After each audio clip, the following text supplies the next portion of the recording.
اگلے گھر جائے تو وہاں باعزت زندگی گزار سکے۔ جو ماں باپ اپنی بچیوں کے جہیز کو تیار کرتے ہیں، کاش وہ اپنی بھی فکر کر لیتے کہ مرنے کے بعد انہوں نے بھی اس دنیا سے دوسری دنیا میں جانا ہے، انہوں نے بھی اگلے گھر جانا ہے، وہاں نیکیوں کا جہیز اگر ان کے پاس نہ ہوا یہ کیا کریں گے؟ بچیوں کے لیے جہیز تیار کرنے والے اپنے بارے میں بھی آخرت کے سامان کی فکر کر لیں تو بہت ساری آسانیاں ہو جائیں۔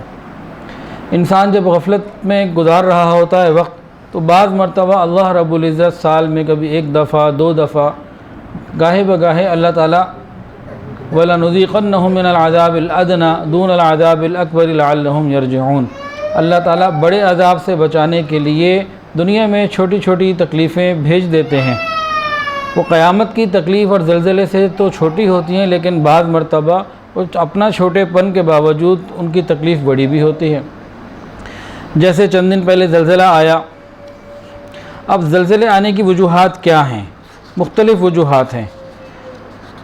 ایک تو یہ کہ حضور پاک صلی اللہ علیہ وسلم نے جو ہمیں بتایا ہو ہم اس کے اوپر پورا یقین کریں۔ کچھ اس کی طبعی وجوہات بھی ہیں۔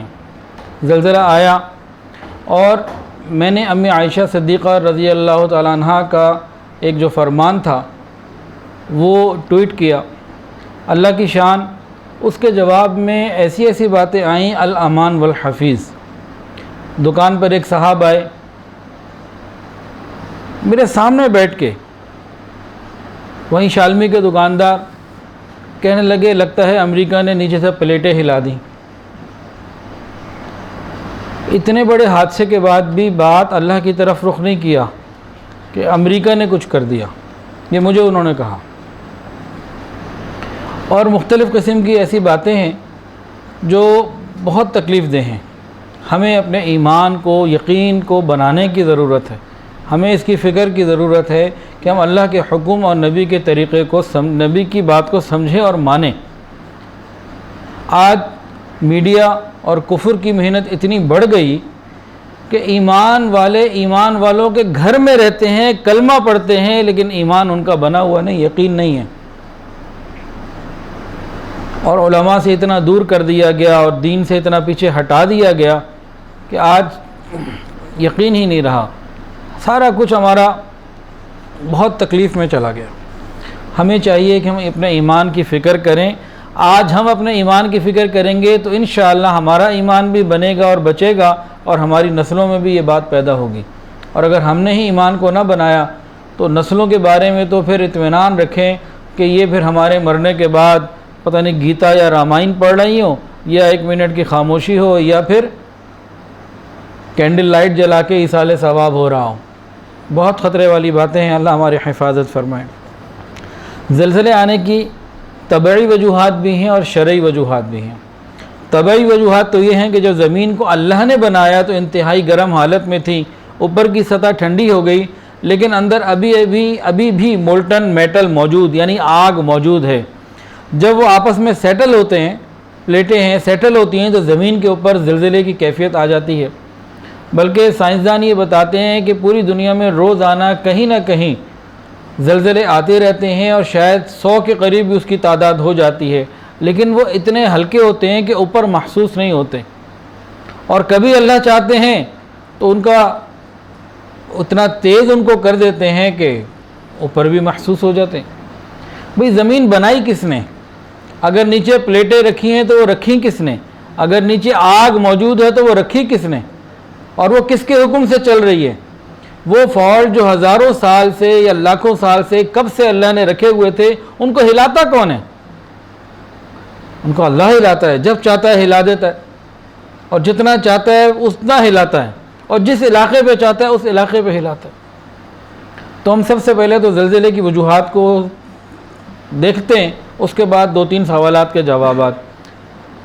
ایک مرتبہ نبی علیہ السلام نے فرمایا، نبی علیہ السلام کے زمانے میں زلزلہ آیا تو آپ صلی اللہ علیہ وسلم نے اپنا مبارک ہاتھ زمین پر رکھا اور فرمایا ٹھہر جا، ابھی قیامت قائم ہونے کا وقت نہیں آیا۔ پھر نبی علیہ السلام صحابہ کی طرف متوجہ ہوئے، فرمایا بے شک تمہارا پروردگار چاہتا ہے کہ تم توبہ طائب ہو جاؤ، لہذا تم توبہ کرو۔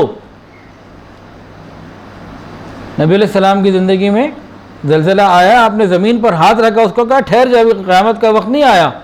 پھر صحابہ کو متوجہ ہو کے فرمایا کہ دیکھو بے شک تمہارا پروردگار چاہتا ہے کہ تم توبہ کرو۔ تو گویا جب بھی زلزلہ آتا ہے ہمیں کیا کرنا ہے؟ ہمیں توبہ کرنی ہے، ہمیں اعتراضات نہیں کرنے، ہمیں پوائنٹس نہیں نکالنے، ہمیں اللہ کی طرف رجوع کرنا ہے۔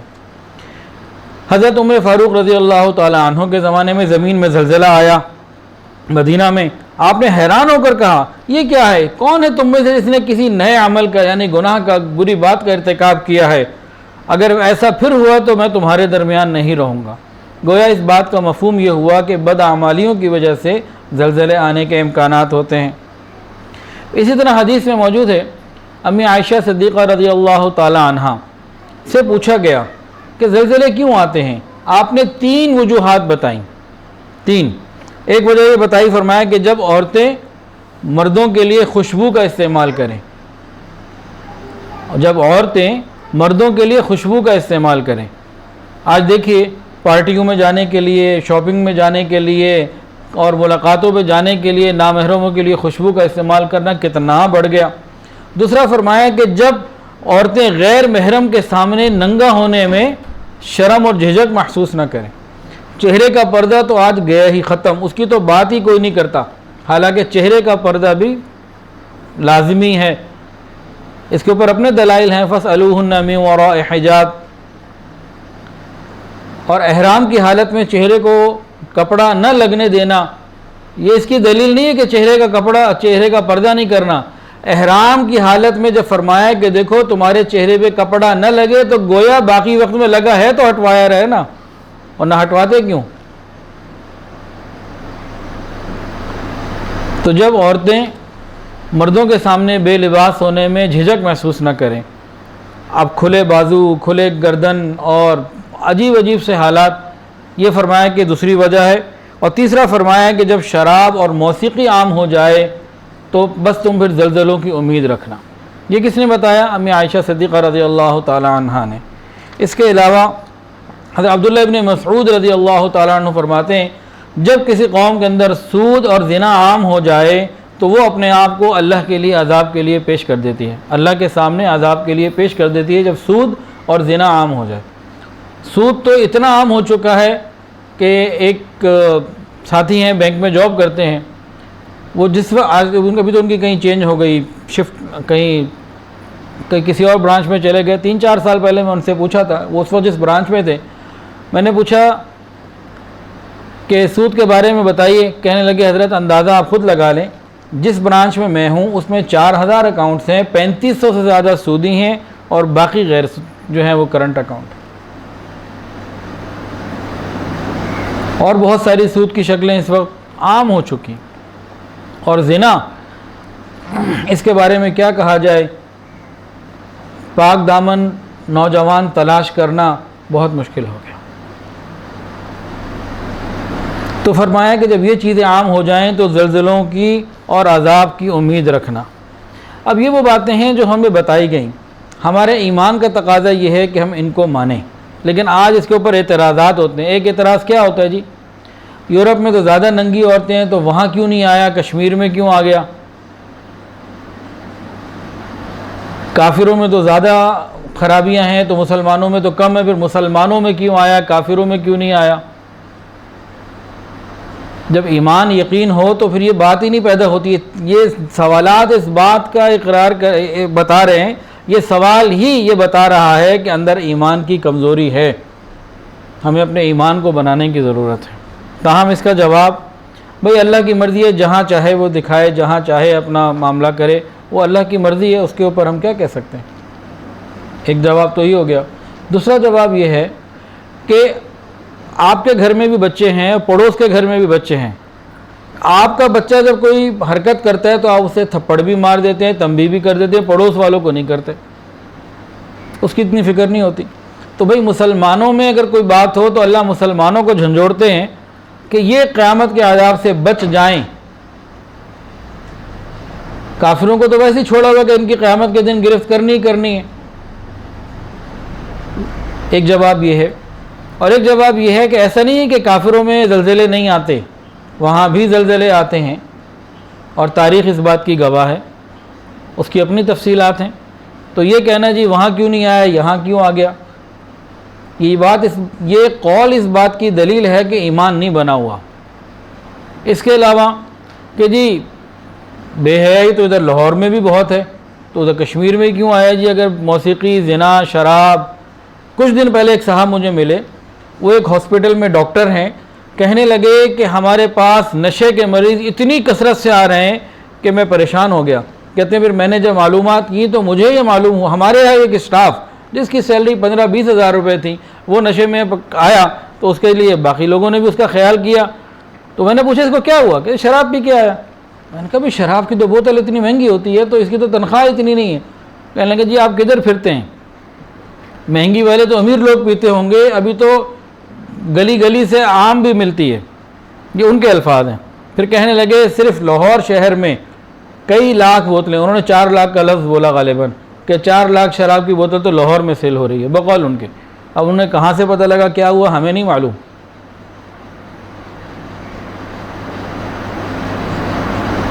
تو اب یہ سوال کہ بے حیائی یہاں زیادہ ہے تو عذاب وہاں کیوں آ گیا؟ جواب اللہ کی مرضی، اللہ جہاں چاہے اثر دکھا دے۔ تو اب کیا ہے ان کے لیے، ہمارے لیے کیا ہے؟ اگر کہیں اور عذاب آ گیا تو ہمارے لیے عبرت بنا دی اللہ نے کہ دیکھو تو ابھی تمہیں موقع دے دیا، مہلت دے دی، ڈھیل دے دی، سنبھل جاؤ، واپس آ جاؤ، توبہ کر لو۔ بجائے کہ توبہ کرنے کے ہم یہ سمجھیں کہ ہم نیک ہیں وہ برے تھے، یہ بات بھی ٹھیک نہیں۔ یہ سوچنا کہ وہ زیادہ برے تھے ہم نیک ہیں، یہ بھی ٹھیک نہیں۔ ہم دیکھتے ہیں کہ یہ صوبائیت یا ملکی سطح کے اوپر نا اللہ رب العزت تو امت کو دیکھتے ہیں، جیسے پورا جسم ہے۔ آپ چلتے ہوئے جا رہے ہیں، ایک دم ٹھوکر لگی تو سر بھی پھٹ سکتا ہے، ٹانگ بھی ٹوٹ سکتی ہے، کمر پہ بھی تکلیف ہو سکتی ہے، کچھ بھی ہو سکتا ہے۔ پھسلا تو پاؤں تھا، سلپ تو پاؤں ہوا، لیکن پھوٹا سر۔ تو اللہ رب العزت تو پوری امت کے اعتبار سے دیکھ رہے ہیں کہ ایک جسم کے مانند ہے، کہ کسی بھی جگہ کسی بھی حال کو اللہ دکھا دیتے ہیں۔ تو وہاں والوں کے لیے بھی اس کے اندر ایک آزمائش، اور ہمارے لیے بھی آزمائش، ہمارے لیے عبرت ہو کہ ہم واپسی اللہ کے راستے کی طرف آئیں اور جلد سے جلد کریں۔ اب جب زلزلہ آ جائے تو ہم کیا کریں؟ علامہ ابن قیم رحمۃ اللہ علیہ نے الجواب الکافی میں لکھا ہے کہ عمر ابن عبدالعزیز رحمۃ اللہ نے ایک خط لکھا اپنے گورنروں کو، اور اس میں لکھا کہ جب تم زمین کے اوپر زلزلے کو محسوس کیا کرو تو اللہ تعالیٰ کے سامنے گڑ گڑا کر اپنے گناہوں سے توبہ کیا کرو اور اللہ کے راستے میں مال صدقہ کیا کرو۔ تو جب بھی ایسا کوئی زلزلہ، ایسی کوئی بات آئے تو ہمارے لیے تو رجوع اللہ ہے، صدقہ کرنا ہے، توبہ کرنا ہے، ڈرنا ہے، اور زیادہ تیاری کرنی ہے کہ وہ تو چلے گئے، ہمارا وقت بھی قریب آ رہا ہے، ہم بھی فکر کریں۔ تو ہمیں ان باتوں کی طرف لگنے کی ضرورت ہے۔ کس وجہ سے؟ کہ حضور پاک صلی اللہ علیہ وسلم کی ہر بات سچی ہے، یہ یقین بنانے کی ضرورت ہے۔ اور جتنی باتیں ہیں حدیث کے اندر، ایک ایک بات ثابت ہو چکی، ایک ایک بات، کوئی ایسی بات ہے نہیں جو کہ نبی علیہ الصلوۃ والسلام نے فرمائی ہو اور وہ پوری نہ ہوئی ہو۔ ایک حدیث اور سن لیجئے، طبرانی شریف کی روایت ہے، نبی علیہ السلام نے ارشاد فرمایا کہ 5 اعمال 5 خرابیوں کی وجہ بن جاتے ہیں، 5 کے بدلے 5۔ وہ کیا؟ فرمایا جب کوئی قوم وعدہ خلافی کرتی ہے، اللہ تعالیٰ ان پر ان کے دشمن کو مسلط کر دیتے ہیں۔ آج مسلمانوں کے اندر وعدہ خلافی ہے، اللہ نے دشمنوں کو مسلط کیا ہوا ہے ہر طرف۔ فرمایا کہ جو لوگ اللہ تعالیٰ کے احکامات سے ہٹ کر فیصلہ کرتے ہیں، ان کے اوپر فقر اور تنگی نازل ہو جاتی ہے۔ آج مسلمان ممالک سارے ہی تنگی کے اندر ہیں، جن کے ہاں آئل ہے اور جن کے ہاں دوسری دولتیں ہیں وہ بھی پریشانی ہی کا شکار ہیں، زندگی تنگ ہوئی ہوئی ہے۔ اور تیسرا بتایا جس قوم میں بے حیائی پھیل جاتی ہے وہاں ناگہانی موت کثرت سے آنے لگتی ہیں، ایسی ایسی بیماریاں آ جاتی ہیں جو بڑوں نے نام بھی نہیں سنا ہوتا، یہ بھی ہم اپنی آنکھوں سے دیکھ رہے ہیں۔ چوتھا فرمایا جو لوگ ناپ تول میں کمی کرتے ہیں اللہ تعالیٰ پیداوار کو روک لیتے ہیں، قحط سالی آ جاتی ہے۔ قحط سالی 2 طریقے سے ہوتی ہے، ایک تو ہے کہ اناج ہی نہ آیا، اور دوسرا یہ کہ اناج تو ہے لیکن اتنا مہنگا ہے کہ افورڈیبل نہیں، یہ بھی قحط سالی ہے۔ اور 5واں فرمایا کہ جو لوگ زکوٰۃ دینا چھوڑ دیتے ہیں اللہ رب العزت بارش روک لیتے ہیں۔ بارش کا نہ ہونا یہ بھی، اور بارش کا غلط وقت یعنی کہ ایسے وقت میں ہو جانا جس وقت کے بارش کی ضرورت نہیں تھی یہ بھی، یہ دونوں عذاب کی صورتیں ہیں۔ فصل بالکل تیار ہے، لوگ خوش ہو رہے ہیں کہ پورے سیزن کی محنت اب آئے گی، اس کو کاٹیں گے، اور پتہ لگا جناب بارش آ گئی، کھڑی فصل تباہ ہو گئی۔ تو ہر بات جو رسول اللہ صلی اللہ علیہ وسلم نے فرمائی ہے ایک ایک بات ثابت ہو رہی ہے۔ تو یہ زلزلے کے اوپر بہت ساری چیزیں ظاہر ہو رہی ہیں۔ ایک ظاہر یہ ہو رہا ہے کہ میڈیا نے فکری الغار کے ذریعے ہماری نسل کو ایمان سے دور کر دیا، یقین سے دور کر دیا۔ یہ اللہ اور اس کے رسول کی باتوں کے اوپر اور اعمال کے نتائج پر نہیں آتی کہ اعمال سے یہ ہو گیا، اس سے یہ ہو گیا، یہ سوچ نکال دی گئی۔ باقاعدہ مجھ سے ایک صاحب نے آ کے کہا جی زلزلہ آیا ہے، لگتا ہے امریکہ نے نیچے سے پلیٹیں ہلا دی ہوں گی۔ خدا کا خیال ہی نہیں آتا۔ بہت فکر مندی کی بات ہے، آگے آنے والی نسلیں معلوم نہیں ان کا کیا بنے گا۔ تاہم یہ چند باتیں زلزلے سے متعلق تھیں اور اس پوائنٹ سے متعلق کہ اللہ اور اس کے رسول نے جو کہا وہ ہو کے رہا۔ اب علامات قیامت کے بارے میں بات شروع کرنی ہے تو پہلا حصہ تو آج بیان ہوگا، اور آنے والی بدھ کو 6:30 سے 7:30 اس علامات قیامت کا دوسرا حصہ بیان ہوگا، کہ تفصیلات کافی زیادہ ہیں تو مکمل ہو نہیں پائیں گی۔ قیامت کا ذکر قرآن مجید میں بھی ہے اور حدیث میں بھی ہے۔ قرآن مجید کے اندر بھی قیامت کے مختلف نام آئے ہیں اور حدیث کے اندر بھی نام آئے ہیں۔ بہرحال قرآن و حدیث میں 80 کے قریب نام جو ہے نا وہ قیامت کے ملتے ہیں۔ کافی نام ہیں۔ ایک نام ہے یوم الفصل، جدائی کا دن، یوم الجمع لا ریب فیہ، جمع ہونے کا دن، ھذا ما توعدون لیوم الحساب، حساب کتاب کا دن، ذالک یوم الوعید، وعید کا دن، ذالک یوم الخلود، ہمیشہ ہمیشگی کا دن، مالک یوم الدین، فیصلے کا دن، یوم الحسرہ، حسرتوں کا دن، یوم التغابن۔ تو مختلف نام قرآن مجید کے اندر آئے، اور یہ بھی آیا ان الآخرۃ ہی دار القرار، دار القرار بھی ہے کہ مومنین کو جنہوں نے اچھی زندگی گزاری ہوگی، قرار ان کو قیامت کے دن ہی آئے گا، جب وہ اللہ کے حکم سے جنت کے فیصلے سن لیں گے، ان کو قرار آ جائے گا۔ ان الآخرۃ ہی دار القرار۔ اسی طرح قیامت کا خود نام قیامہ، قیامت بھی قرآن مجید میں ہے، لا اقسم بیوم القیامہ۔ اس کے علاوہ یوم الخروج، یہ بھی اس کا نام ہے۔ تو کافی سارے نام ہیں۔ تو قیامت کے دن تو آنا ہی ہے۔ قیامت ان چیزوں میں سے ہے جس پر ایمان لانا ہر ایک کے لیے ضروری، اس کے بغیر ایمان ہو نہیں سکتا۔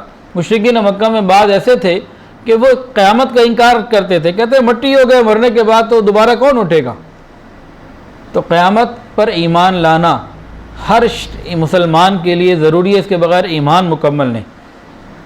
کہ ایک یہ زندگی ہے، مرنا ہے، اس کے بعد قیامت کے دن اللہ قائم کریں گے، ہر ایک کو دوبارہ زندہ کریں گے اور حساب کتاب ہوگا۔ نیک آدمی اعمال کی وجہ سے جنت میں جائیں گے، برے آدمی برے اعمال کی وجہ سے جہنم میں جائیں گے، شفاعت کا سلسلہ ہوگا۔ تمام چیزوں کے اوپر یقین کرنا یہ ضروری ہے۔ اگلا سوال، قیامت کب آئے گی؟ اس کا جواب ان اللہ عندہ علم الساعہ، اللہ ہی جانتا ہے قیامت کب آئے گی۔ بخاری شریف کی روایت ہے، نبی علیہ السلام سے پوچھا گیا قیامت کب آئے گی؟ آپ نے فرمایا کہ پوچھنے والا اور جس نے پوچھنے والا اور جس سے پوچھا گیا دونوں نہیں جانتے، اللہ ہی جانتا ہے۔ تو قیامت کب آئے گی یہ تو کوئی نہیں جانتا اللہ کے سوا، لیکن اللہ رب العزت نے حضور پاک صلی اللہ علیہ وسلم کو بہت ساری خبریں دے دیں، اس کی نشانیاں بتا دیں، اور فرمایا کہ اس طریقے سے قرب قیامت کی علامات ہے۔ اور خود قرآن مجید کے اندر بھی بعض نشانیاں بتائیں، جیسے فرمایا اقتربت الساعۃ وانشق القمر، قیامت قریب آ گئی، چاند دو ٹکڑے ہو گیا، یہ قرآن مجید کے اندر ہے۔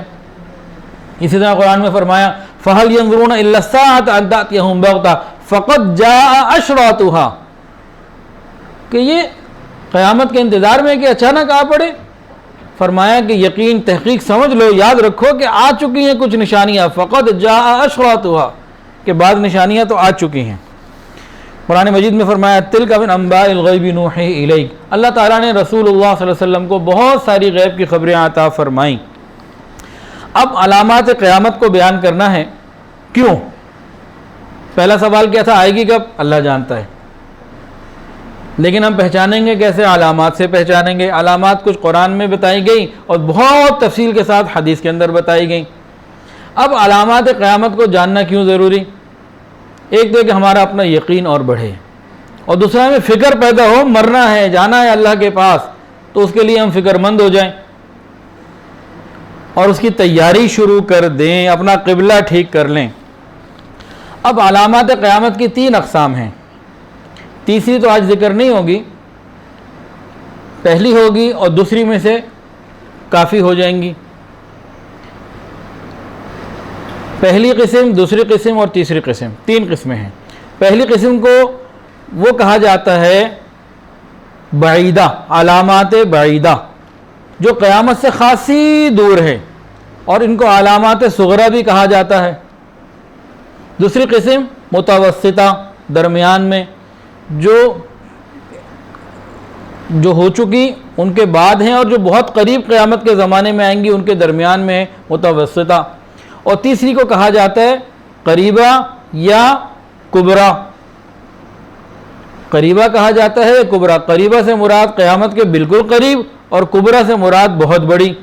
تو یہ 3 نام ہیں، علامات صغرا، متوسطہ اور کبریٰ، یا پھر علامات صغیرہ، علامات بعیدہ جو قیامت سے دور ہیں، علامات بعیدہ، متوسطہ درمیانی، اور قریبہ جو قیامت کے قریب ہیں۔ تو 3 اس کی جو ہے نا وہ کیٹیگریز ہیں، اس کو سمجھا جائے تو۔ اب علامات صغرا یا بعیدہ یہ تقریباً 15 کے قریب ہیں، اور جو متوسطہ ہیں یہ 100+ ہیں، اور جو بالکل قریب میں آئیں گی کبریٰ جو ہیں، جو قیامت کے قریب، وہ 35 کے قریب ہیں، لیکن ان کو اگر مزید سمرائز کر لیا جائے تو وہ بھی تقریباً 15 کے قریب بن جاتی ہیں۔ تو یہ تو اس کی 3 کیٹیگری ہو گئی علامات قیامت کی۔ اب سب سے پہلی جو بات، سب سے پہلی کون سی کیٹیگری تھی، یاد ہے کسی کو؟ بعیدہ، اور دوسرا نام کیا تھا؟ صغرا۔ ماشاء اللہ جاگ رہے ہیں سارے، ٹھیک ہو گیا۔ اچھا جی، یہ لگانا کون سا لگا؟ آپ نے وہاں کون سا لگایا وہ دیں مجھے۔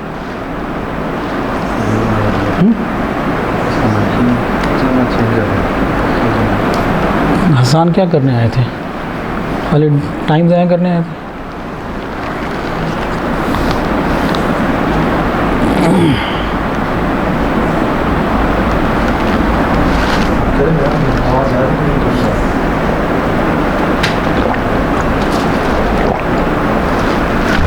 احمد ان کو دیکھیں۔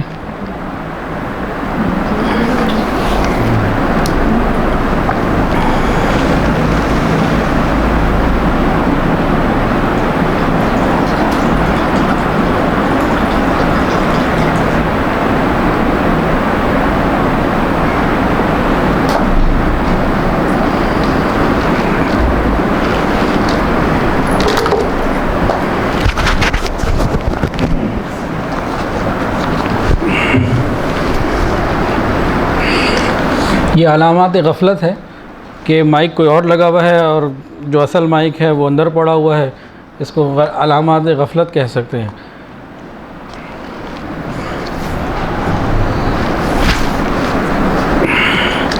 اچھا جی، اب سب سے پہلے وہ علامات جنہیں صغرا کہا گیا یا بعیدہ کہا گیا۔ بعیدہ سے مراد قیامت سے دور جو ہو چکی ہیں، ان میں سے سب سے پہلی علامت خود نبی کریم صلی اللہ علیہ وسلم کی بعثت، آپ کا دنیا میں تشریف لے آنا۔ نبی علیہ السلام نے ارشاد فرمایا انا والساعۃ کہاتین، میں اور قیامت اس طرح ہیں جیسے ہاتھ کی 2 انگلیاں، کہ بالکل قریب قریب نبی علیہ السلام کا آنا ہو چکا۔ تو ایک علامت یہ پوری ہو گئی۔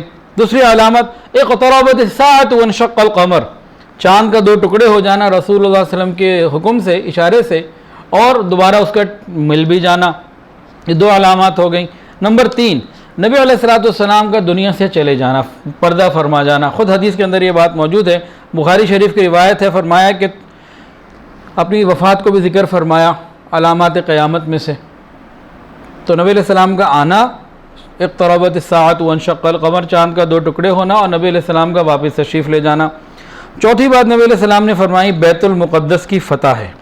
حضرت عمر بن خطاب رضی اللہ عنہ کے زمانے میں بیت المقدس فتح ہوا اور دوبارہ صلاح الدین ایوبی کے دور میں فتح ہوا. تو ایک علامت یہ ہے جو پوری ہو گئی. اس کے بعد فرمایا کہ تمہارے اندر ایک ایسی کثرت سے موت پھیلے گی کہ جیسے بکریوں کے اندر ایک وبا ہوتی ہے، اس کا نام ہے قاص، کہ بکریوں کے ناک سے کوئی مادہ نکلتا ہے فوراً بکریاں مرتی ہیں بہت کثرت کے ساتھ.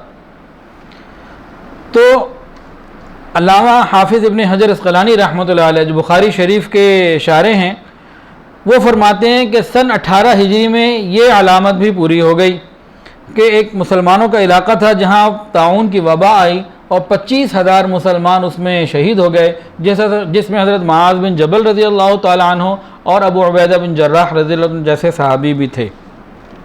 اچھا، ایک بات یہاں سمجھنی ہے کہ جتنے بھی احتمالات علماء بتاتے ہیں نا کہ یہ نشانی جو نبی علیہ السلام نے بتائی تھی یہ اس طریقے سے پوری ہو گئی، اس میں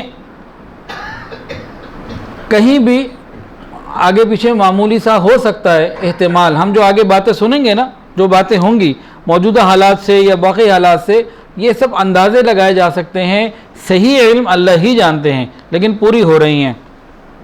نبی علیہ السلام نے ارشاد فرمایا کہ طاعون کی وبا کے بعد تمہارے اندر مال کی کثرت ہوگی. تو حضرت عمر ابن خطاب رضی اللہ تعالیٰ عنہ کے زمانے میں اور عثمان غنی رضی اللہ تعالیٰ عنہ کے زمانے میں مسلمانوں کے پاس جتنا مال تھا اور جتنا فتوحات ہوئیں، جتنی نعمتیں آئیں، بے حساب تھیں. حضرت عبد الرحمن ابن عوف رضی اللہ تعالیٰ عنہ جو دنیا سے تشریف لے گئے تو ترکے میں انہوں نے کیا چھوڑا؟ پراپرٹی بہت زیادہ، 3 ارب 10 کروڑ سونے کے سکے، 10,000 بکریاں، 1,000 اونٹ. اس کے علاوہ ترکے میں جو سونا تقسیم کرنا تھا وہ کلہاڑیوں سے توڑا گیا. چھوٹی چھوٹی اشرفیاں ہوں وہ کلہاڑی سے کوئی نہیں توڑ سکتا، وہ تو بڑے بڑے پیس ہوں گے. تو یہ تو ایک صحابی کی بات ہے، اور صحابہ کو بھی اللہ نے خوب عطا فرمایا تو مال کی کثرت ہوئی. اس کے بعد فرمایا نبی علیہ السلام نے پھر تمہارے اندر فتنے پھیلیں گے. حضرت عثمان غنی رضی اللہ عنہ کی شہادت سے جو فتنے شروع ہوئے وہ پھر پھیلتے ہی چلے گئے اور بڑھتے ہی چلے گئے. یہ علامات وہ ہیں جو پوری ہو چکی. ایک اور علامت ہے جو بہت ہی عجیب. نبی علیہ السلام نے ارشاد فرمایا ہے کہ قیامت اس وقت تک قائم نہیں ہوگی جب تک کہ حجاز میں آگ جو ہے نا وہ نہ نکل آئے. اور فرمایا کہ وہ آگ کیسی ہوگی؟ اتنی عظیم اور بلند ہوگی کہ آگ مدینے میں ہوگی، بصرہ کے اندر لوگ اپنے اونٹوں کی گردنیں اس آگ کی روشنی میں دیکھ سکیں گے. عراق کے اندر ایک شہر ہے بصرہ، آگ لگے گی مدینے میں اور اتنی عظیم اور بلند ہوگی کہ اس کی روشنی سے عراق کے شہر بصرہ کے لوگ اپنے اونٹوں کی گردنوں کو اس کی روشنی میں دیکھ سکیں گے. علماء نے فرمایا، امام نووی رحمۃ اللہ علیہ فرمایا کہ 3 جمادی الاخری بدھ کا دن 654 ہجری یہ علامت پوری ہو گئی. مدینہ طیبہ میں ایک زوردار گونج آئی اور اس کے بعد 3 دن متواتر زلزلے کے جھٹکے محسوس ہوتے رہے اور پھر ایک آگ آئی. آگ مدینہ کے شہر مدینہ حدود حرم سے بالکل باہر جگہ ہے حرہ، بنو قریظہ کے قریب، وہاں آگ لگی اور وہ پھیلتی چلی گئی اور اتنی بڑی تھی کہ اس وقت قاضی صدر الدین رحمۃ اللہ علیہ جو اس دور میں بصرہ کے اندر قاضی بھی تھے، عالم دین تھے، مدرس تھے، مدرسے میں پڑھاتے تھے، انہوں نے وہاں لوگوں سے پوچھا تو لوگوں نے کہا کہ ہم نے اس آگ میں اپنی اونٹوں کی گردنوں کو دیکھا جو ہمیں واضح نظر آتی تھی اور روشنی اتنی تھی اگر ہم چاہتے تو بآسانی ان کو ذبح بھی کر سکتے تھے. یہ نبی علیہ السلام کی ایک ایک بات محفوظ بھی ہے اور اس کو وقت کے ساتھ ساتھ اللہ رب العزت پورا بھی کر کے دکھا رہے ہیں. ان باتوں سے ہمارا یقین بڑھنا چاہیے. اور اسی طرح علامہ قطب الدین قسطلانی رحمۃ اللہ علیہ جو بخاری شریف کے شارح ہیں، انہوں نے لکھا کہ حرہ کے پتھروں کے میں ایک ایسا پتھر تھا، وہ پتھر کا آدھا حصہ حدود حرم میں تھا اور آدھا حدود حرم کے باہر تھا. جب آگ لگی حدود حرم والا تو پورا جلا اور جب حرم کے اندر جانے لگی آگ تو وہ بجھ گئی، آدھا جل گیا آدھا بچ گیا. اور آج بھی مدینہ طیبہ شہر کے اندر یہ پہاڑ موجود ہے، یہ آتش فشاں جو ٹھنڈا ہو چکا آج بھی موجود ہے، کالا پہاڑ نظر آتا ہے. تو یہ نبی علیہ الصلوۃ والسلام نے جو نشانی بتائی تھی کہ قیامت اس وقت تک قائم نہیں ہوگی جب تک کہ حجاز کی آگ، اور ایسی آگ کہ لگے گی مدینہ میں اور اس کا اثر عراق کے شہر بصرہ میں لوگ محسوس کریں گے۔ تو 3 جمادی الاخری بدھ کا دن 654 ہجری میں یہ نشانی بھی پوری ہو گئی۔ اس کے علاوہ نبی علیہ الصلوۃ والسلام نے ارشاد فرمایا قیامت قائم نہیں ہوگی جب تک تم لوگ ترک قوم سے قتال نہ کرو۔ چھوٹی آنکھوں والے ہوں گے، لال چہرے والے ہوں گے، چپٹی ناکوں والے ہوں گے، اور ڈھال کی طرح مسلمانوں کی لڑائی ہوئی اور یہ نشانی بھی پوری ہو گئی۔ اسی طرح نبی علیہ السلام نے ایک نشانی اور بتائی، فرمایا کہ اے علی، اگر تم زندہ رہے تو تم دیکھو گے کہ ایک عورت حیرہ شہر سے، جو بہت دور شہر ہے، وہاں سے چلے گی اور کعبہ پہنچ کر سفر کرے گی، اور اسے اس سفر میں اللہ کے سوا کسی کا بھی خوف نہ ہوگا، کہ ہزاروں کلومیٹر کا سفر کر کے بھی اس کو کوئی غم اور پریشانی نہ ہوگی۔ سیدنا عمر فاروق رضی اللہ عنہ کے دور میں یہ نشانی بھی پوری ہوئی۔ تو یہ بیان کہاں تک تھا؟ یہ کون سی علامات بتائیں؟ علامات صغرا یا بعیدہ۔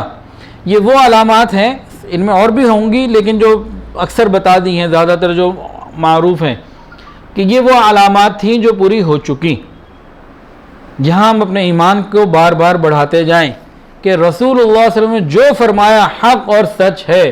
فرما دیا کہ زلزلہ زنا کی وجہ سے آتا ہے تو ہمیں مان لینا چاہیے، توبہ کی طرف آنا چاہیے، بجائے یہ کہ یہ کہنا کہ جی فلانی جگہ تو زیادہ ہوتا ہے، وہاں کیوں نہیں آیا پھر۔ یہ اعتراضات جو ہے نا، یہ ہمارے ایمان کی خرابی ہیں۔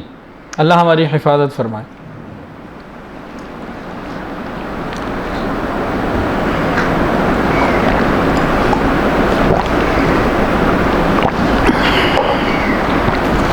اچھا جی، اب کون سی علامات شروع ہوں گی؟ بعیدہ یا متوسطہ؟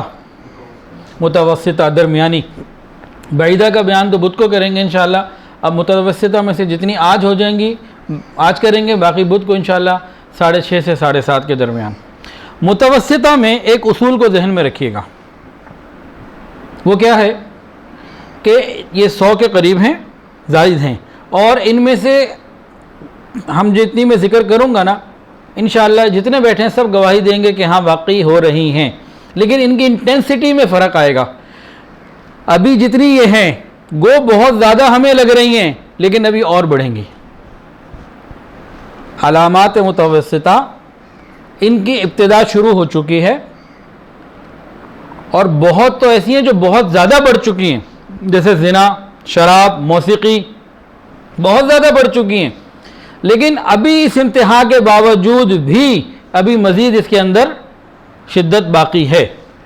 تو علامات متوسطہ جتنی بھی آ رہی ہیں ان میں سے اکثر و بیشتر کا سلسلہ ایسا ہے کہ شروع ہو چکی، بڑھتی چلی جا رہی ہیں، اور آنے والے وقتوں میں مزید بڑھیں گی۔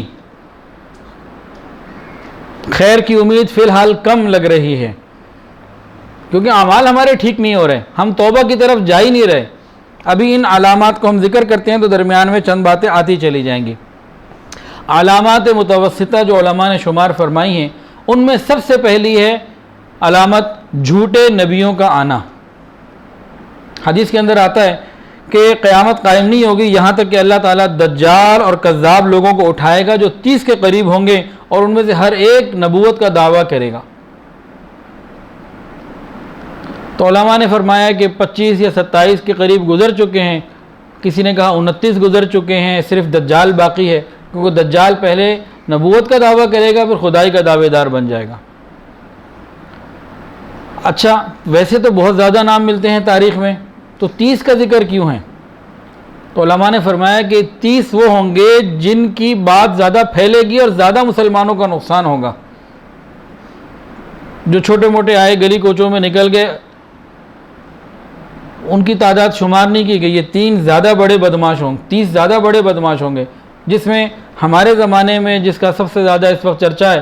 اچھا، نبی علیہ السلام کے دنیا سے پردہ فرماتے ہی یہ سلسلہ شروع ہو گیا تھا۔ مسیلمہ کذاب اور اسود عنسی، انہوں نے دعوی نبوت کیا اور صحابہ نے پھر ان کو مقابلہ کیا، جہاد کیا۔ ہمارے زمانے میں مرزا غلام احمد قادیانی، تو فرمایا کہ 30 کے قریب ہوں گے۔ اس کے علاوہ دوسری علامہ جس کا حدیث میں جس کا ذکر ملتا ہے متوسطہ میں، وہ ہے کثرت کے ساتھ قتل ہونا، کہ قتل بہت کثرت سے ہوگا، پھیل جائے گا، حتیٰ کہ قاتل کو پتہ نہیں ہوگا میں کیوں مار رہا ہوں، اور مرنے والے کو بھی پتہ نہیں ہوگا کہ مجھے مارا کیوں جا رہا ہے۔ تو قتل کی خوب کثرت ہوگی۔ پہلے 1800 سال دیکھ لیں، ابھی 2019 چل رہا ہے نا، تو اس سے پہلے کا زمانہ قبل عیسوی بھی دیکھ لیں یا اس کے بعد بھی دیکھ لیں، تو 20ویں صدی سے جو معاملہ شروع ہوا ہے نا قتل کا، اس سے پہلے کبھی نہیں تھا۔ پہلی جنگ عظیم میں بھی 1 کروڑ سے زائد لوگ مرے، دوسری جنگ عظیم میں تقریباً 5 کروڑ کے قریب لوگ مرے، ویتنام کی جنگ میں 30 لاکھ لوگ، عراق کی پہلی جنگ میں جو ایران سے تھی 10 لاکھ، اور دوسری جو کویت سے ہوئی اس میں بھی 10 لاکھ، شام کے اندر 10 لاکھ، افغانستان کے اندر بھی اسی طرح بہت بڑی تعداد۔ تو اب تو معاملہ بہت آگے کا چلا گیا۔ اس کے علاوہ اور عام شہروں میں اور ادھر ادھر دیہاتوں میں اور مختلف معاملات میں قتل کی کثرت کا ہو جانا یہ ہمارے سامنے ہے۔ آپ ہر علامت کو دیکھیں، یہ نبی علیہ السلام نے کب بتائی تھی؟ ایک پوائنٹ ذرا سمجھیں، یہ علامات قیامت رسول اللہ نے کب بتائی تھی؟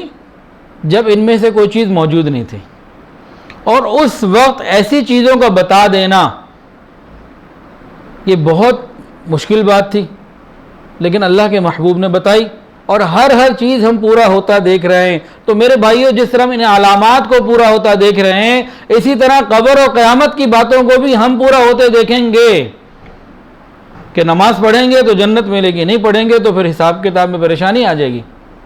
نامحرم کو دیکھیں گے تو آنکھوں کے اندر قیامت کے دن سیسا پگھلا کے ڈالا جائے گا۔ آپ کی ایک ایک بات سچی ہے، تو ان سے آپ سمجھیں۔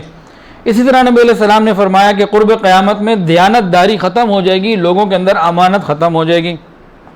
بخاری شریف میں روایت ہے کہ صحابہ نے پوچھا کہ بھئی قیامت کب آئے گی؟ نبی علیہ السلام کہیں مصروف تھے، فارغ ہو کے بتایا کہ ہاں قیامت اس وقت آئے گی جب امانتیں ضائع کی جانے لگیں گی۔ تو پوچھا گیا کہ امانتیں ضائع ہونا سے کیا مراد ہے، کیسے ضائع ہوں گی؟ نبی علیہ السلام نے فرمایا، سنیے اور دل کے کانوں سے سنیے، فرمایا کہ جب معاملات نااہل لوگوں کے سپرد کر دیے جائیں گے۔ امانتوں کا ضائع ہونا، کیا فرمایا؟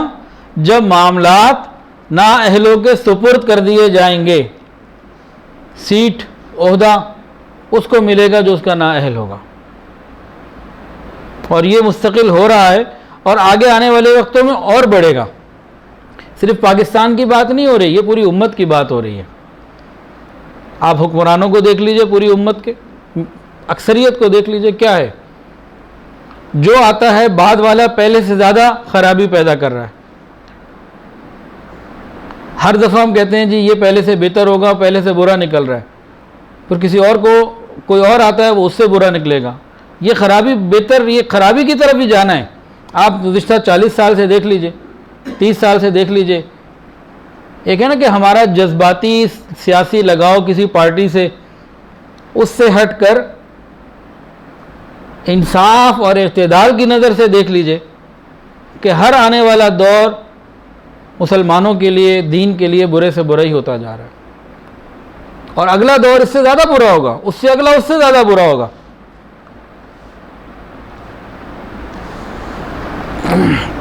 ایک اور حدیث سنیے، نبی علیہ السلام صحابہ سے بات کر رہے ہیں جو آپ پہ جان دینے والے ہیں۔ اس زمانے میں جب سارے کے سارے ایسے ہوں جو مثال ہوں، جو آپ کی ایک ایک ادا پر مر مٹنے والے ہوں، اس وقت یہ باتیں بتانا بہت عجیب باتیں ہیں۔ نبی علیہ السلام نے فرمایا قیامت اس وقت تک قائم، فرمایا کہ تم ضرور بضرور پچھلی امتوں کے نقش قدم پر چلو گے، فرمایا کہ تم ضرور بضرور پچھلی امتوں کے نقش قدم پر چلو گے، اور اتنی پیروی کرو گے اگر کوئی گو اپنے بل میں داخل ہوئی تو تم بھی داخل ہوگے، یعنی کہ تم پچھلی امتوں کی پیروی اتنی کرو گے کہ اگر کوئی گو وہاں بل میں داخل ہوئی تو تم بھی ہو جاؤ گے، یعنی ہر اعتبار سے کرو گے۔ صحابہ نے پوچھا یا رسول اللہ پچھلی امتوں سے مراد کیا؟ آپ یہود و نصارہ کی بات فرما رہے ہیں؟ تو فرمایا قال فمن، اور کون؟ کہ تم یہود و نصارہ کی اتنی پیروی کرو گے، اتنی ان کے اتباع کرو گے، اور آج دیکھ لیجئے مسلمانوں کے اعمال، ان کے لباس، ان کے چہرے، ان کے ذہنی سوچ، ان کی شادیاں، ان کے طور طریقے سب غیروں سے ملے ہوئے. تو یہ بھی نبی علیہ السلام نے 1400 سال پہلے اس مجمع میں فرمائی تھی جو مجمع پورے کا پورا عاشق رسول تھا، 100% اتباع سنت میں جو ہے نا وہ ڈھلا ہوا تھا. بعض روایات میں آتا ہے کہ کوئی آتا اور صحابہ میں نبی علیہ السلام بیٹھے ہوتے تو دیکھتا کہ سارے ایک جیسے چہرے محسوس ہو رہے ہیں، ایک جیسی پگڑیاں نظر آ رہی ہیں، ایک جیسے لباس نظر آ رہے ہیں، تو پوچھتا آ کے کہ تم میں محمد کون ہے صلی اللہ علیہ وسلم، تو بتایا جاتا کہ یہ نبی ہے. اس معاشرے میں اور اس مجمع میں یہ بات بتانا، یہ تو بالکل مختلف ہو گیا نا ہمارا سلسلہ کہ تم یہود و نصارہ کی پیروی کرو گے. اور قرآن آتا ہے، قرآن کے اندر وَلَن تَرْضَىٰ عَنْكَ الْيَهُودُ، اور فرمایا کہ یہ راضی نہیں ہو سکتے وَالنَّصَارَىٰ حَتَّىٰ تَتَّبِعَ مِلَّتَهُمْ، جب تک کہ تم انہی کی ملت اختیار نہ کر لو. یہ تمہارے مسلمان کا خالی نام بھی برداشت نہیں کر سکتے کہ تم لباس بھی ان کا کر لو اور ہر طریقے سے ان کی رضامندی میں لگے رہو، لیکن یہ راضی ہونے والے پھر بھی نہیں. ان کا ڈومور کب ختم ہوگا؟ جب تک کہ تم عیسائی یا یہودی نہ ہو جاؤ. یہ ڈومور ختم نہیں ہو سکتا. اور آگے دیکھیے نبی علیہ السلام نے علامات متوسطہ میں ایک اور یہ علامت بیان فرمائی کہ قرب قیامت میں لونڈی اپنی حاکمہ کو جنے گی، یعنی اولاد اتنی نافرمان ہو جائے گی کہ اپنے ماں باپ پر حکم چلائے گی اور اس کو اپنے گھروں میں طلاق دیتا. جگہ جگہ دیکھ لیجئے. اور یہ بھی علامات قیامت میں سے ہے کہ بیٹا اولاد دوست سے محبت کرے گی، اپنے سگے باپ سے نفرت کرے گی. باپ کو پاپ کی طرح پیچھے چھوڑے گی، جیسے پاپ گناہ کو چھوڑنا چاہیے نا. اور دوستوں سے محبت ہوگی، دوستوں کی باتیں اچھی لگیں گی، باپ کی بات اچھی نہیں لگے گی. جتنی علامات آپ سن رہے ہیں کیا پوری ہو رہی ہیں کہ نہیں ہو رہی؟ دیکھ رہے ہیں نا آپ. جب یہ والی پوری ہو رہی ہیں تو باقی بھی تو پوری ہوں گی نا. تو پھر ہمیں چاہیے کہ ہم اپنے اعمال کی فکر کریں. نبی علیہ السلام نے ارشاد فرمایا کہ آخری زمانے کے اندر گانے بجانے کی کثرت ہو جائے گی اور گانے بجانے کے آلات تیزی سے پھیل جائیں گے، گھر گھر گانا ناچ ہوگا. اب یہ علامات آج سے اگر صرف 50-60 سال پہلے چلے جائے تب بھی سمجھ میں نہیں آتی ہوگی لوگوں کو. پھر جب ریڈیو آیا ہوگا پھر کچھ سمجھ میں آئی ہوگی کہ آکاش وانی اور کون کون سے ہوتے تھے جی پہلے چینل. تو اس وقت بھی کچھ لوگ حیران ہوتے ہوں گے کہ ہر گھر میں تو یہ بھی نہیں. پھر ٹی وی آ گیا، پھر ڈش اینٹینے اور یہ چیزیں آ گئیں، اور اب تو خیر موبائل ایسا آیا کہ ہر کان میں پہنچ گیا، ہر ہاتھ میں، ہر جیب میں. امیر کیا، غریب کیا، ریڈی والا کیا، صفائی والا، جمع دار کیا، ہر ایک کے پاس یہ موجود. اور ابھی غور کیجئے، شروع میں ایک بات آپ کو بتائی تھی کہ علامات متوسطہ یہ ابھی چل رہی ہیں، بڑھ رہی ہیں، ابھی ان کی شدت اور بڑھنی ہے. اب اس میں مزید کیا بڑھاوا آئے گا وہ بھی مجھے نہیں پتا، لیکن یہ بھی اتنا موبائل اور انٹرنیٹ پھیلنے کے باوجود یہ مکمل نہیں ہوا. ابھی اس کی شدت میں اور اضافہ ہونا ہے، ابھی موسیقی کے پھیلنے میں اور اضافہ ہونا ہے. اب وہ کیسا ہوگا یہ تو نہیں معلوم مجھے، لیکن بہرحال یہ ابھی بڑھتی چلی جا رہی ہیں اپنی شدت کی طرف. اسی طرح نبی علیہ السلام نے ارشاد فرمایا کہ قرب قیامت کے اندر تجارت پھیل جائے گی، بہت کثرت کے ساتھ تجارت ہوگی. فرمایا قیامت اس وقت تک قائم نہیں ہوگی جب تک فتنے نہ ظاہر ہو جائیں، جھوٹ کی کثرت نہ ہو جائے اور بازار ایک دوسرے کے قریب نہ ہو جائیں. فتنے تو ہر طرف فتنے ہی فتنے ہیں. حدیث کے اندر آتا ہے ایک زمانہ ایسا آئے گا کہ مومن صبح ایمان والا ہوگا شام کو کافر ہوگا، یا شام کو ایمان والا ہوگا صبح کافر ہوگا. اتنے فتنے، جیسے تسبیح کا دانہ ٹوٹتا ہے نا تو سارے دانے بکھر جاتے ہیں، اس سے زیادہ تیزی کے ساتھ فتنے آ رہے ہیں. ہر طرف فتنے ہی فتنے. ان فتنوں سے بچاؤ کا طریقہ کیا ہے؟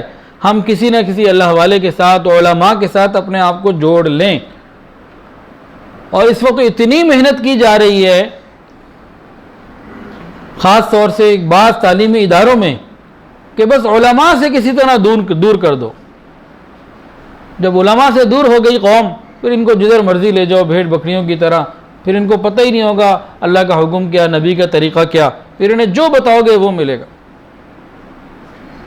تو فتنے ظاہر ہوں گے اور جھوٹ کی کثرت ہو جائے گی. اب جھوٹ کی کثرت کتنی ہے، ہمارا 6 مہینے کا بچہ بھی جھوٹ بولتا ہے، ہمارا 2 سال کا بچہ بھی جھوٹ بولتا ہے. اب تو ایسا لگتا ہے جیسے بائی ڈیفالٹ اندر سے جھوٹ نکل رہا ہے، بلا وجہ بے ساختہ جھوٹ نکلتا ہے. اتنا جھوٹ عام ہو چکا.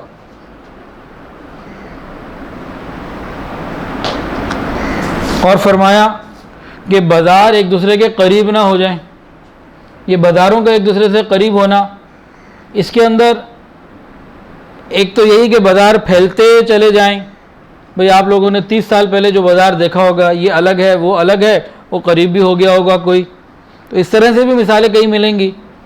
اور ایک آن لائن سیل پرچیز جو ہے کہ آپ یہاں بیٹھے ہوئے لاہور میں، آپ نے رشیا سے، امریکہ سے، چائنا سے کوئی چیز لینی ہے، یہیں آپ بیٹھے رہیں اور کوئی بھی چیز خرید لیں، کریڈٹ کارڈ سے پیمنٹ بھیج دیں، چیز آ جائے گی. تو بازار کا قریب ہو جانا، اس سے زیادہ اور قریب کیا ہوگا کہ آپ کے ہاتھ کے اندر ساری دنیا کی مارکیٹ آ گئی. یہ سب احادیث کے اندر باتیں ہیں. وقت کا سمٹ جانا، حدیث کے اندر آتا ہے زمانہ بھی قریب ہو جائے گا اور عمل کم ہو جائے گا. زمانہ قریب ہو جائے سے مراد وقت میں برکت ہی نہیں ہوگی. دن گزر گیا، رات گزر گئی، ہفتہ گزر گیا، مہینہ گزر گیا، زندگی گزر گئی، وقت گزرنے کا پتہ ہی نہیں چلے گا. ایسی بے برکتی ہوگی اور یہ سب اپنی آنکھوں سے مشاہدہ کر رہے ہیں. اور عمل کم ہو جائے گا. آج گفتار کے غازی تو بہت ملتے ہیں، کردار کا کوئی نہیں ملتا الا ماشاءاللہ. عمل کم ہو جائے گا. کل ایک خاتون، پہلے تو نا میں ویسے ہی کہ ایک جملہ بولتا تھا، کل وہ پورا ہو گیا.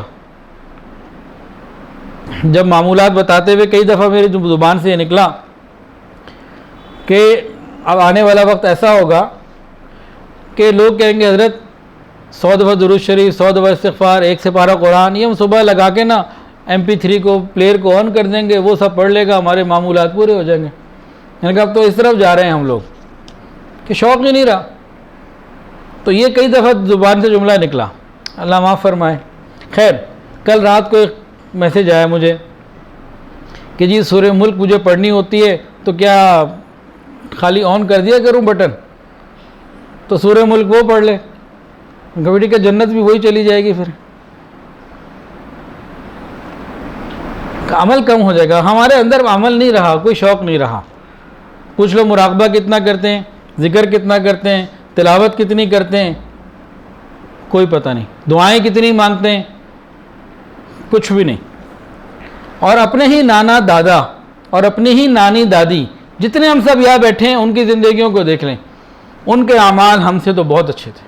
میری دادی کے پاس ایک بہت بڑی تسبیح تھی اور بچپن میں جب اس کو پہنتا تھا تو میرے پورے جسم میں آ جاتی تھی. اور 1000 دانے یا اس سے زیادہ دانے تھے، 500 والی نہیں تھی. کیونکہ بعد میں نے خاص طور سے ایک دفعہ 500 والی دیکھی تو وہ چھوٹی تھی، وہ کوئی بچہ پورا اپنے اوپر لے نہیں سکتا تھا. کم سے کم 1000 ورنہ 1500 دانے کی تھی اور پڑتی رہتی تھی. اسی طرح گھروں میں وہ گٹھلیاں ہوتی تھیں اور موقع بموقع چلو جی اب درود شریف پڑھو جی، اب یہ کرو جی. اب عمل ہم سب کے اندر کم ہو چکا ہے. یہ قرب قیامت کی علامت بتائی ہے رسول اللہ صلی اللہ علیہ وسلم نے کہ وقت میں برکت ختم ہو جائے گی اور عمل کم ہو جائے گا. اسی طرح نبی علیہ السلام نے فرمایا قیامت اس وقت تک قائم نہیں ہوگی جب تک علم کو اٹھا نہ لیا جائے اور زلزلوں کی کثرت نہ ہو. قیامت اس وقت تک قائم نہیں ہوگی کہ جب تک علم کو اٹھا نہ لیا جائے اور زلزلوں کی کثرت نہ ہو. تو ایک حدیث میں اور جگہ آتا ہے، صحابہ نے پوچھا کہ یا رسول اللہ علم کیسے اٹھایا جائے گا؟ فرمایا کہ علماء کو اٹھا لیا جائے گا. جو بڑے بڑے علماء ہیں فوت ہوتے چلے جائیں گے اور لوگ جاہلوں کو اپنا امام بنا لیں گے اور خود بھی گمراہ ہوں گے وہ لوگ اور دوسروں کو بھی گمراہ کریں گے۔ اسی طرح ایک حدیث کے اندر نبی علیہ الصلوۃ والسلام نے ارشاد فرمایا، سنن ابی داؤد کی روایت ہے، اللہ کے محبوب نے فرمایا کہ ان قریب قرب قیامت کی طرف اشارہ ہے کہ ایسا زمانہ آئے گا کہ دوسری امتیں ایک دوسرے کو ایسے دعوت دیں گی کہ مسلمانوں کو کھاؤ مارو، جیسے تم لوگ ایک دوسرے کو دسترخوان پر دعوت دیتے ہو کہ آؤ بیٹھو اور شروع ہو جاؤ۔ تو فرمایا کہ مسلمانوں کے لیے کافر امتوں میں کافر ملک اور امتیں جو ہیں ایک دوسرے کو اس طریقے سے دعوت دیں گی کہ آؤ آج ان کو پھر اس طرح کرتے ہیں، اس طرح کرتے ہیں۔ اور یہی ہو رہا ہے، کبھی عراق میں، کبھی شام میں، کبھی افغانستان میں، کبھی کہیں، یہ سب مل کے کرتے ہیں۔ یہ دعوت دینا ہی ہوتا ہے نا کہ سب مل کے پلان کر کے مسلمانوں کو بے حساب شہید کرتے ہیں۔ صحابہ نے پوچھا کہ ہاں ان دنوں میں بہت تھوڑے ہوں گے، بڑے قلیل ہوں گے؟ فرمایا نہیں، تم بڑے کثرت سے ہوگے، لیکن تمہاری حیثیت سمندر کے جھاگ کی مانند ہوگی، جو دیکھنے میں تو نظر آتا ہے لیکن وزن کوئی نہیں ہوتا اندر۔ وزن تو عمل سے آتا ہے، عمل ہے ہی نہیں، باتوں سے تو وزن نہیں آتا۔ تو صحابہ نے پوچھا کہ بھئی نبی علیہ السلام نے بتایا کہ تمہاری حالت جو ہوگی، اللہ تعالیٰ دشمن کے دلوں سے تمہارے روب کو نکال دیں گے، تم وہن کے مریض بن جاؤ گے۔ پوچھا وہن کیا ہے؟ فرمایا دنیا سے محبت اور موت کا خوف، موت سے نفرت۔ یہ بھی ہمارے اندر کوٹ کوٹ کر بھری ہوئی ہے، دنیا کی محبت اور موت سے نفرت۔ جب یہ کیفیت ہوگی تو پھر دشمنوں کو مسلمانوں کے اوپر حاوی کر دیا جائے گا۔ یہ سب باتیں حدیث میں موجود ہیں۔ اسی طرح فرمایا کہ لا تقوم الساعہ، قیامت قائم نہیں ہوگی یہاں تک کہ ذلیل شخص دنیا کا خوش قسمت شخص نہ سمجھا جائے۔ قیامت قائم نہیں ہوگی یہاں تک کہ ذلیل شخص خوش قسمت ترین شخص نہ سمجھا جائے۔ آج دیکھیں جو ایکٹر لوگ ہوتے ہیں، ناچ گانے والے لوگ ہوتے ہیں، ان کو 40-50 سال پہلے کیا کہتے تھے؟ ہمارے ہی بڑے کیا کہتے تھے؟ ہمارے باپ دادا کیا کہتے تھے؟ وہ سارے الفاظ لے لیں، کوئی میراثی کہتا تھا اور کوئی ڈوم کہتا تھا اور پتہ نہیں کیا کیا الفاظ سے۔ آج تو جو جتنے زیادہ کپڑے اتار کے ناچے اس کی عزت زیادہ ہو گئی۔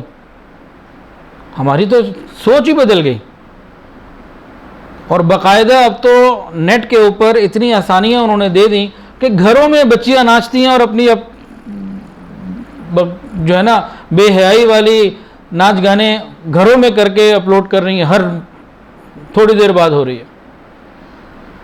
اور اس میں صرف وہ لوگ نہیں ہیں جو دین سے دور ہیں، دیندار لوگوں کی بچیاں بھی متاثر ہو رہی ہیں اور بچے بھی متاثر ہو رہے ہیں، کیونکہ ہاتھ کے اندر موبائل آ گیا، اسکول میں گئے وہاں اور لوگ ملے اور یہ چیزیں اتنی چل رہی ہیں کہ بہت سارے اسکول کالجز اور تعلیمی ادارے تو مطلب باقاعدہ وہاں ایسی محفلیں ہوتی ہیں،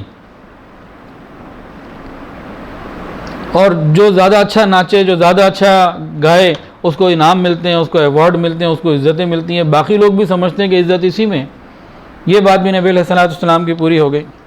پھر نبی علیہ السلام نے فرمایا کہ قرب قیامت میں لوگ ذلیل آدمی جو کہ فسادی ہوگا اس کے شر سے بچنے کے لیے اس کی عزت کریں گے کہ بھئی اس کی عزت کرنی ہے، نہیں تو یہ بدمعاش قسم کا آدمی ہمیں تکلیف پہنچائے گا، تو دوسرے کے شر سے بچنے کے لیے اس کی عزت کی جائے گی۔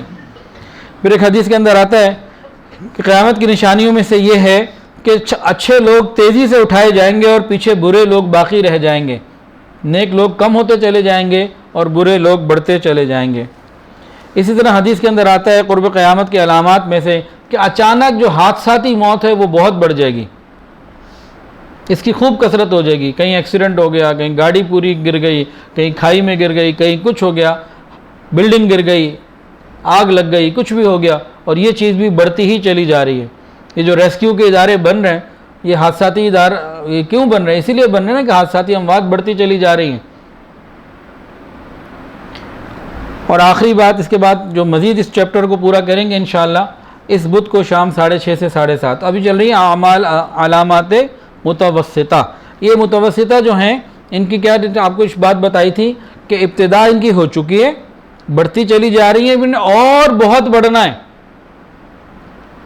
اب بے حیائی ابھی اتنی ہے، یہ بڑھ کے کہاں پہنچے گی؟ آج ہم اپنی چھوٹی بچیوں کو جو لباس پہنا رہے ہیں، جوان ہو کر انہوں نے وہی پہننے ہیں. ہم ان کو اسکرٹ پہنا رہے ہیں، ہم ان کو پتہ نہیں کیا کیا پہنا رہے ہیں. اور 30 سال کے بعد جب 30 سال 40 سال پہلے آپ لاہور کے بازاروں میں گھومے ہوں گے، جو بڑی عمر کے ہیں، وہ جو لباس اس زمانے میں دکانوں پہ تھے، آج کے ان سے ذرا کمپیریزن کریں اور آج جو ہیں ان کی تصویریں لے لیں اور 30 سال کے بعد کیجیے گا. تو آج اپنی بچیوں کے لباس کو محفوظ کر لیں اور 30 سال بعد دیکھیں جب وہ بالغ ہوں گی تو کیا پوزیشن ہوگی. پتہ نہیں آگے یہ کہاں پہنچے گا معاملہ. آخری جو بات جو آج بتانی ہے، نبی علیہ الصلوۃ والسلام نے ارشاد فرمایا قرب قیامت میں ایسا زمانہ آئے گا کہ خاص لوگوں کو سلام کیا جائے گا. صحابہ کرام تو سب کو سلام کرتے تھے، جانتے تھے نہیں جانتے تھے، اجنبی کو بھی ہر ایک کو سلام کرتے تھے.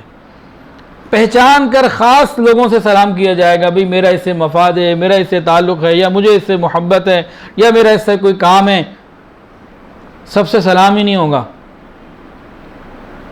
یہ علامت اپنی آنکھوں سے ہم ہوتا پوری دیکھ رہے ہیں کہ نہیں؟ دیکھ رہے ہیں نا. اور فرمایا کہ تجارت بہت پھیل جائے گی، حتیٰ کہ عورت اپنے خاوند کی مددگار ہوگی، قطع رحمی کی جائے گی، یعنی رشتہ داریاں توڑی جائیں گی. یہ بھی ہم دیکھ رہے ہیں. جھوٹی گواہی دی جائے گی، یہ بھی ہم دیکھ رہے ہیں. 10 20 50 روپے کے اوپر اسٹیمپیں لے کے لوگ بیٹھے ہوتے ہیں، جتنی مرضی گواہیاں دلواؤ عدالتوں کے باہر. حق کو چھپایا جائے گا، یہ بھی ہم دیکھ رہے ہیں. اور قلم کو ظاہر کیا جائے گا. قلم کو ظاہر کرنے سے کیا مراد ہے؟ قلم کو ظاہر کرنے سے مراد ہے کہ کتابی لکھا ہوا علم بہت بڑھ جائے گا. پہلے زمانے میں جو علوم تھے وہ سینوں کے اندر ہوتے تھے، اب کتابوں میں آ گئے. اور آپ دیکھیے کہ پہلے زمانوں میں ہاتھ سے لکھا جاتا تھا، ایک کتاب کو لکھنے میں کتنا وقت لگتا ہوگا. اور آج تو ایسی ڈیجیٹل پرنٹنگ مشینیں آ گئی ہیں اور ایسی لیٹسٹ ٹیکنالوجیز آ گئی ہیں کہ منٹوں میں کتنے ہزاروں کی تعداد میں اخبار چھپ کے اور کتابیں چھپ رہی ہوتی ہیں اور نکل رہی ہوتی ہیں. اور اس کو انٹرنیٹ کی اپلوڈنگ کو دیکھیے کہ اس کے اوپر ایک چھوٹے سے موبائل کے اندر ہزاروں کتابیں آرام سے آ جاتی. تو علم سینوں سے نکل جائے گا، عمل سے نکل جائے گا، کتابوں میں آ جائے گا. اللہ تعالیٰ سے دعا ہے اللہ تعالیٰ ہمیں عمل کرنے والوں میں شامل فرمائے. اور جو ان باتوں میں اصل مقصود ہے نا، ایک تو یہ کہ آخرت کی فکر ہماری بڑھے، اور دوسرا یہ یقین ہو جائے کہ اللہ کے محبوب نے جو کہا ہے وہ ہو کے رہنا ہے. ابھی تک جتنی باتیں آپ نے سنی ہیں یہ ساری ہوئی ہیں نا.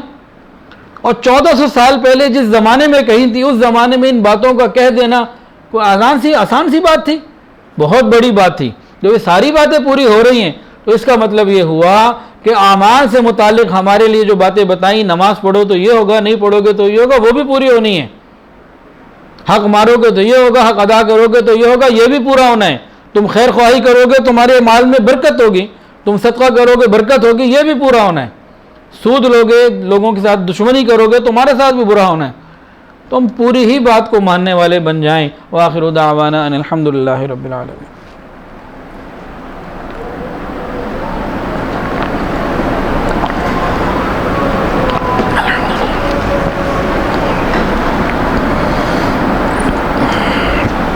توبہ کے کلمات پڑھ لیجیے. جو بیت ہونا چاہے بیت کی نیت بھی کر سکتا ہے.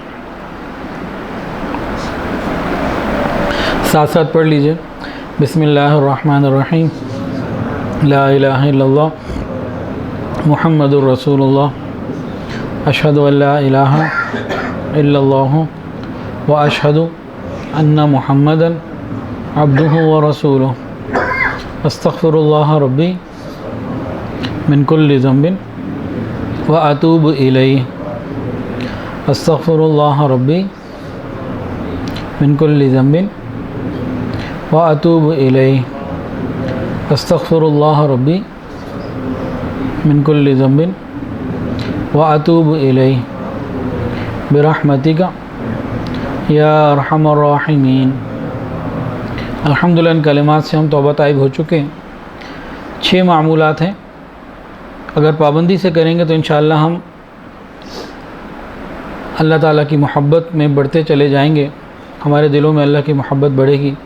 پہلی چیز ہے استغفار. استغفر اللہ ربی من کل ذنب واتوب الیہ. دوسری چیز ہے درود شریف. اللہم صلی علی سیدنا و مولانا محمد وعلی آل سیدنا مولانا محمد وبارک وسلم۔ دونوں چیزیں صبح شام 100 مرتبہ۔ تیسری چیز قرآن مجید کی روزانہ تلاوت، 1 سپارہ ہو جائے تو بہت اچھا، نہیں تو آدھا سپارہ صحیح۔ چوتھی چیز وقوف قلبی، اللہ تعالیٰ کا دھیان، اور 5ویں چیز مراقبہ، اور 6ٹھی چیز رابطہ شیخ۔ اللہ تعالیٰ عمل کی توفیق عطا فرمائے۔ تھوڑی دیر کے لیے ذکر قلبی کر لیجئے، آنکھوں کو بند کر لیجئے، سروں کو جھکا لیجئے، پھر خیال کر کے بیٹھیے کہ اللہ کی رحمت آ رہی ہے، میرے دل میں سما رہی ہے، اور میرا دل کہہ رہا ہے اللہ اللہ اللہ۔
لا الہ الا اللہ محمد رسول اللہ۔ دعا کر لیجئے۔ الحمدللہ رب العالمین، الحمدللہ رب العالمین، وصلی اللہ علی النبی الامی الکریم۔ ربنا ظلمنا انفسنا وان لم تغفر لنا وترحمنا لنکونن من الخاسرین۔ اللہ ہم آپ کے عاجز مسکین بندے ہیں، اللہ ظاہر میں بندے، حقیقت میں نہایت ہی گندے ہیں۔ یا اللہ ہمارے دلوں کی گندگیوں کو دور فرما، ہمارے سینوں کو اپنے نور سے منور فرما، ہمارے دلوں کو اپنی یاد سے آباد فرما۔ اللہ سینوں کو اپنی محبت سے لبریز فرما، خطاؤں سے درگزر فرما، عیبوں کی پردہ پوشی فرما۔ اللہ اپنی رحمتوں کی پشت پناہی نصیب فرما۔ رب کریم سر کے بالوں سے لے کر پاؤں کے ناخنوں تک نیکی تقوی عطا فرما، حیا اور پاک دامنی والی زندگی عطا فرما، بے حیائی سے محفوظ فرما۔ رب کریم ہماری تنہائیوں کو پاکیزہ فرما، ہماری مجالس کو پاکیزہ فرما، ہماری راتوں کو پاکیزہ فرما، ہماری باتوں کو پاکیزہ فرما، ہماری سوچ کو پاکیزہ فرما۔ رب کریم اپنے مقبول بندوں میں ہم سب کو شامل فرما۔ یا الہ العالمین تمام حاضرین کی دلی نیک جائز حاجات کو پورا فرما، تمناؤں کو پورا فرما، آرزوؤں کو پورا فرما، اپنی خصوصی رحمت کا معاملہ فرما۔ یا الہ العالمین حضور پاک صلی اللہ علیہ وسلم کی سچی محبت اور کامل اتباع کی توفیق عطا فرما۔ یا الہ العالمین ہمیں فتنوں سے محفوظ فرما، ہمارے ایمانوں کی حفاظت فرما، ہماری نسلوں کے ایمان کی حفاظت فرما۔ اللہ ہمیں دین کی صحیح سمجھ عطا فرما، دین پر چلنا ہم سب کے لیے آسان فرما۔ رب کریم حاسد کے حسد سے محفوظ فرما، شریر کے شر سے محفوظ فرما، برا چاہنے والوں کی برائی سے محفوظ فرما، دوستی کے رنگ میں دشمنی کرنے والوں سے محفوظ فرما۔ رب کریم ہماری دعاؤں کو قبول فرما۔ یا الہ العالمین جو صاحب اولاد ہیں ان کی اولادوں کو نیک وکار فرما، والدین کی آنکھوں کی ٹھنڈک بنا، متقیوں کا امام بنا۔ اللہ اولاد کی خوشیاں عطا فرما، اولاد کے غموں سے محفوظ فرما۔ رب کریم جن گھروں میں جوان بچے بچیاں موجود ہیں قدردان رشتے عطا فرما، والدین کے لیے فرائض نبھانے آسان فرما۔ رب کریم ہماری دعاؤں کو قبول فرما۔ یا الہ العالمین مسلمانوں کی مدد فرما، پوری امت کی مدد فرما، اللہ کشمیر اور اہل کشمیر کی مدد فرما۔ یا الہ العالمین کشمیر اور اہل کشمیر کی مدد فرما، فلسطین، عراق، شام، لیب اور جہاں جہاں مسلمان پریشان ہیں اللہ تمام جگہوں پہ مسلمانوں کی مدد فرما۔ اللہ برما کے مسلمانوں کی مدد فرما، عراق اور افغانستان کے مسلمانوں کی مدد فرما۔ یا الہ العالمین اسلام کا بول بالا فرما، کفر کا منہ کالا فرما۔ یا الہ العالمین ہم سب کے گناہوں کو معاف فرما۔ رب کریم دعوت اور تبلیغ کے کام کی حفاظت فرما، جہاں اللہ دین خانقاہوں کی حفاظت فرما، تمام مساجد، مدارس، مراکز عربیہ کی حفاظت فرما، اقامت دین کی کوششیں کرنے والوں کی حفاظت فرما۔ رب کریم ہماری دعاؤں کو قبول فرما۔ یا الہ العالمین بہت سارے لوگوں نے دعاؤں کے لیے کہا اور جو کہنا چاہتے تھے نہیں کہہ پائے، اور وہ لوگ جن کا حق ہے کہ ان کے لیے دعائیں کرتے رہا کریں، رب کریم سب کے لیے خیر کے فیصلے فرما۔ یا الہ العالمین ہم سب کو رزق حلال، آسان، فراخ اور بابرکت عطا فرما، حرام اور مشتبہ سے محفوظ فرما۔ وصلی اللہ تعالی علی خیر خلقہ سیدنا و مولانا محمد وعلی آلہ واصحابہ واہل بیت اجمعین، آمین یا رب العالمین، آمین برحمتک یا ارحم الراحمین۔ ویڈیو کے نیچے سبسکرائب کے بٹن پہ کلک کریں، بیل کے آئیکن پہ کلک کیجئے تاکہ ہر نئی ویڈیو کی نوٹیفیکیشن آپ کو مل جائے۔